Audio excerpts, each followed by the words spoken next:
Tu es aussi très présente auprès de la relève. Quel message aimerais-tu transmettre aux jeunes femmes et aux jeunes professionnels en général qui souhaitent faire leur place en immobilier commercial? J'entends souvent, il y a des mots auxquels je suis allergique. Alors, on va commencer par le mot qui est le plus approprié. Quand tu commences une carrière, tu es débutant ou débutante.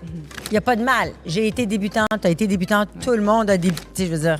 On commençait à quelque On part. a commencé en quelque part. Le revers négatif que j'entends, c'est le syndrome d'imposteur. Le syndrome d'imposteur, premièrement, un syndrome, c'est une maladie. C'est pas une maladie d'être débutant, là.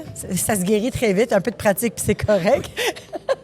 Assumons le fait que quand on commence une carrière, on a beaucoup à apprendre. Donc, si tu te sens un peu pas sûr de toi, c'est tout à fait normal. Mais donne-toi les outils, entoure-toi des belles personnes, pose des questions, travaille au bureau, tu vas avoir du mentorat, tu vas avoir la question que tu aurais posée en tournant la tête à droite ou à gauche à côté de ton collègue. Bien, tu vas pas appeler ton patron ou ton collègue en Zoom 10 fois par jour. Mais si tu es à côté de toi, tu vas poser des questions ou des fois, juste d'être en présence de gens expérimentés va te donner cette intelligence au travail, puis va te donner comme un shadowing, comme on dit, un peu de formation transversale que peut-être que tu n'aurais pas eu juste ponctuellement avec des questions, tu sais. Donc, je pense que ça, c'est pour moi le mentorat, puis les jeunes, c'est un peu ça que je leur inculque parce que, tu sais, il y en a qui sont rentrés dans le marché du travail pendant la COVID ou après la COVID.